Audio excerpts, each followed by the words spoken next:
Halo, selamat pagi. Selamat datang di bacaan hari ini, hari Senin tanggal 5 September tahun 2022. Selamat datang di bacaan harian, bacaan umum untuk semua zodiak. Ambil hanya jika resonate, silakan lihat description box di bawah video ini untuk rangkuman bacaan hari ini.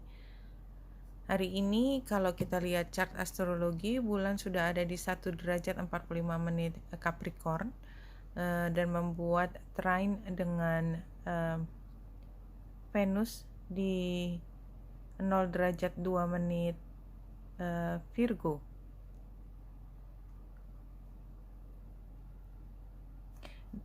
Kita lihat dari yang lebih detail, ini tidak hanya trine dengan Mars, tapi juga membuat square dengan Merkurius pada sore harinya, membuat square juga dengan Jupiter. Jadi ini ada T-square dengan vokal poinnya bulan, dengan kakinya adalah Jupiter dan Merkurius. Ya, jadi mungkin saya mulai dari T-square-nya, tapi itu terjadi pada sekitar sore hari, jadi agak sore gitu, ketika ada pertentangan kita dengan mungkin bos kita, mungkin antara suami dan istri gitu ya, tetapi ini lebih yang dominan adalah energi maskulinnya, seperti ingin mendominasi atau ingin menegakkan aturan, menegakkan atau menunjukkan powernya dengan cara kata-kata atau ultimatum kalau nggak gini berarti apa gitu. Dan energi bulan yang ada di Capricorn itu juga mendukung hal seperti itu. Jadi kayak kalau ada tokoh otoritas hari ini yang seperti memaksakan atau bawahannya tidak punya pilihan kecuali menerima instruksi, menerima arahan in a positive way juga. Jadi ini bukan hal tidak selalu hal yang menekan dalam arti kata buruk, tetapi di sini ada keharusan, kepemimpinan dan ketaatan. Jadi barangkali itu ketaatan yang harus ditunjukkan dalam bentuk tindakan. Trine-nya dengan Venus adalah ketika ini adalah cara, jadi mengikuti arahan dari pimpinan itu adalah untuk memastikan kemenangan dalam arti keuntungan yang paling besar. Jadi ini keuntungan itu bisa dilihat dari kebanggaan hati maupun dari keuangan, atau benar-benar dari hitungan jumlah uang yang lebih banyak atau keuntungan lain yang lebih banyak, apapun metode menghitung keuntungannya tersebut. Tetapi intinya adalah ada peran dominan dari satu pihak di atas lebih banyak orang. Oke. Jadi kalau penggambarannya di sini adalah situasi formal ya. Tadi entah atasan, entah di dalam rumah tangga, berarti pimpinan rumah tangga, kepala rumah tangga maksudnya. Kemudian ini dibicarakan. Jadi ini fungsi Merkuriusnya itu ada di gambar burung ini. Dan ini merupakan konsensus atau harus diikuti oleh banyak orang, gambar gardennya ya. Jadi masih satu tema dengan apa yang sudah dibaca di depan. Rekonsiliasi ini kalau menurut saya, someone from your past is returning to your life.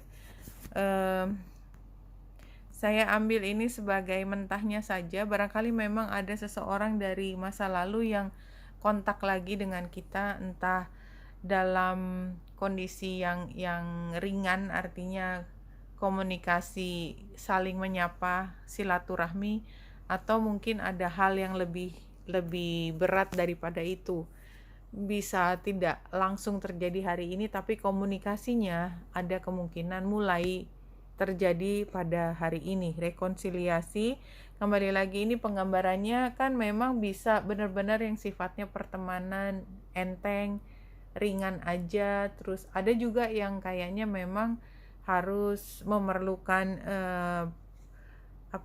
pembahasan yang lebih dalam. Dan kenapa itu? Karena kembali lagi ini grand trine dari yang Juno, Lilith, dan South Node kan masih terjadi. Jadi ini sebenarnya bukan hal baru, tetapi paling tidak kalau yang memang resonate dari kemarin masih mencoba untuk mencari titik tengah dari kesepakatan yang belum juga diperoleh, hari ini kayaknya ada kemungkinan untuk bisa mencapai titik tengah tersebut. Nah, kalau kartu yang di sini Serifos Green Quartz ini life on life term, ini bahasa Perancis saya tidak bisa baca, dan an acceptance of our place in the world, heaven on earth, what is meant to be.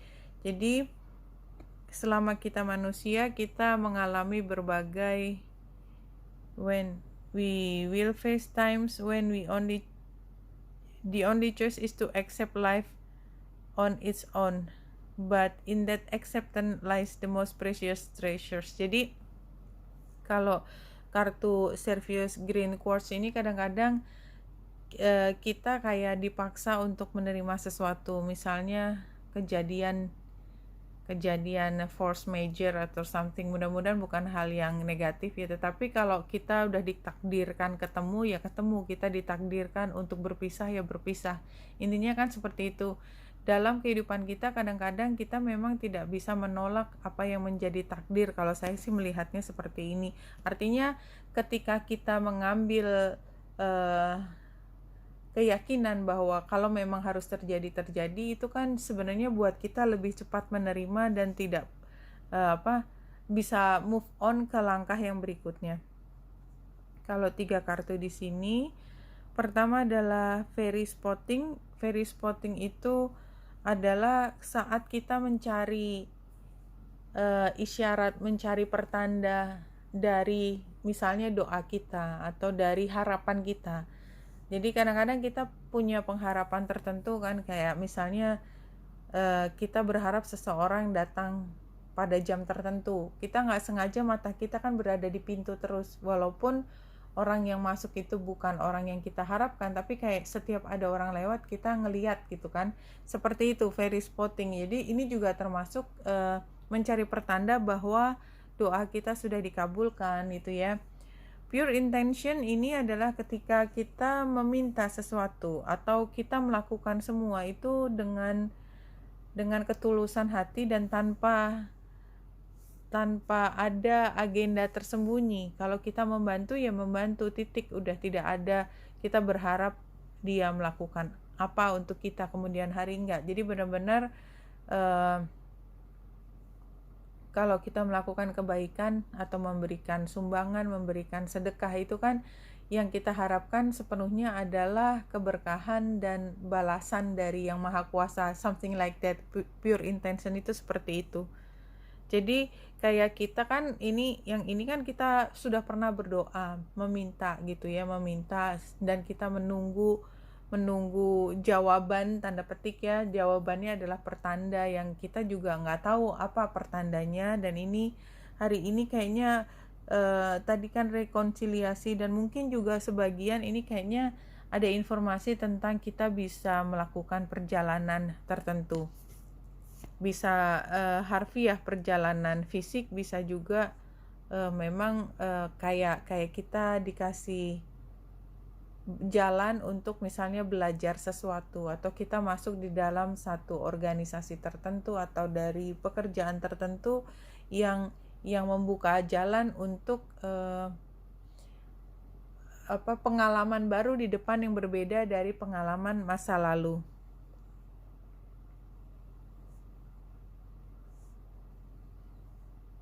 Kalau dari tarot yang klasik, Knight of Swords ini kemarin di posisi yang sama tetapi terbalik. Nah, kalau hari ini kan tidak terbalik ya. Dan kalau kita lihat di sini,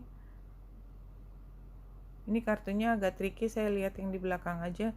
Revolutionary, philosophical, impatient, rushing, explorer, debate, itu situationnya. Saya baca dulu.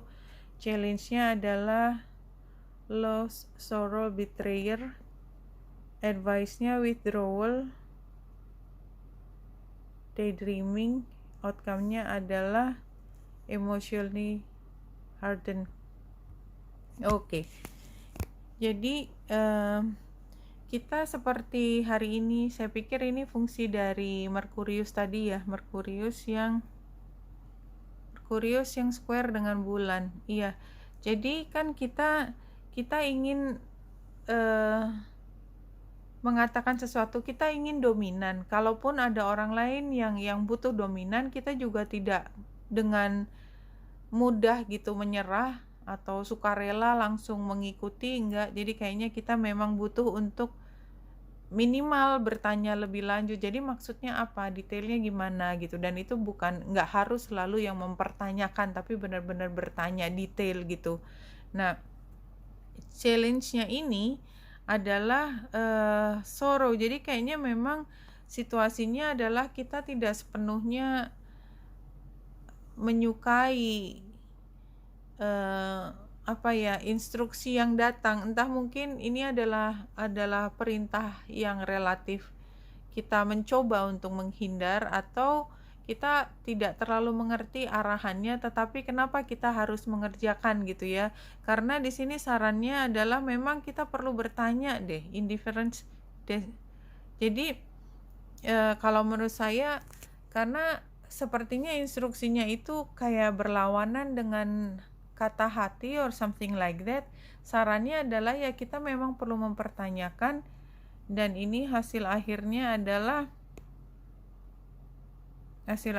kayaknya kita merasa nggak enak hati. Ini kartunya memang tidak terlalu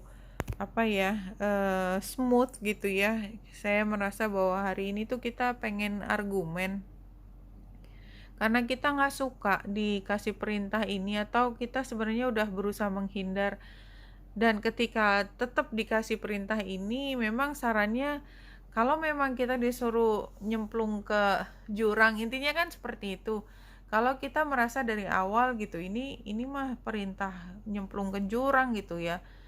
Kalau memang nggak ada pilihan, setidaknya kita perlu bertanya, jadi kenapa saya yang harus dikorbankan, something like that. Dan begitu dijelaskan nggak ada pilihan lain kecuali kita yang harus mengorbankan diri. Dan barangkali ini juga bukan hal yang kita benar-benar takuti. Kan kadang-kadang berkorban itu juga adalah hal yang tidak perlu disuruh gitu. Jadi kayak kalau saya di lingkungan saya yang dulu adalah ketika di dalam kelompok, saya paham beberapa teman saya itu butuh perlindungan atau belum terlalu siap gitu, dan harus menghadapi hal yang berat gitu. Dan biasanya dengan senang hati saya menempatkan diri di depan menjadi bumper supaya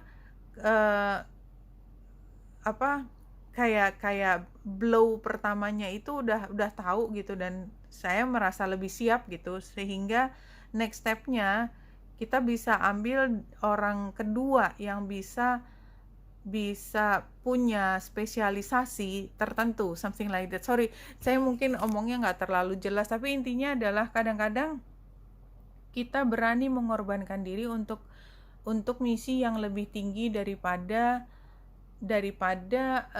kita membiarkan situasi semakin memburuk, something like that. Dan tetapi ini juga bukan hal yang menyenangkan, karena ini kan King of Cups terbalik ya. Jadi sebenarnya pada akhirnya kayak nggak ada pilihan, kita mengambil tindakan yang tidak terlalu kita sukai. Intinya seperti itu bacaan ini yang tadi dari tarotnya yang tradisional.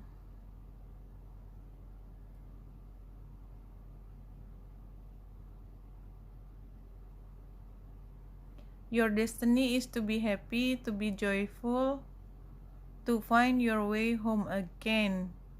And you will find your way home again, for all paths lead home. Jadi ini sih kayaknya kalau kita jalan di tempat yang terjal gitu ya, seterjal-terjalnya apa, semua perjalanan itu we are supposed to be happy. Kita tidak melihat kesukaran itu sebagai hal yang membuat kita down. Tapi kan memang tadi kayaknya ada kartu yang down banget ya yang ini ya. Somehow di situasi yang sukar kita tetap mampu mengumpulkan jiwa kita ya. We are collected gitu ya. We are collecting ourselves gitu ya. Ngumpulin nyawa lagi gitu, kayak kita nggak mudah pecah lah, kita nggak mudah berantakan, we are strong enough gitu ya.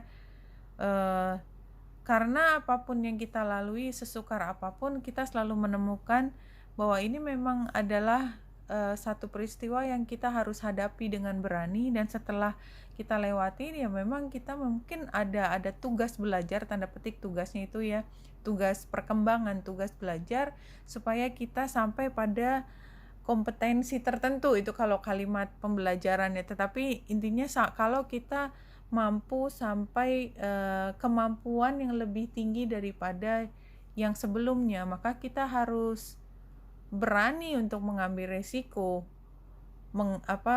mengalami satu hal yang di luar dari comfort zone kita. Tapi seberapapun kita keluar dari comfort zone, sebenarnya tugas kita, destiny kita adalah to be happy, to be joyful, to find your way home again. Karena sebenarnya apapun yang terjadi ke depan, pada akhirnya itu kita selalu kembali ke home, tanda petik tersebut. Itu bacaannya seperti ini. Oke, Benita Indrasari di sini, semoga membantu. Salam hati dan cahaya.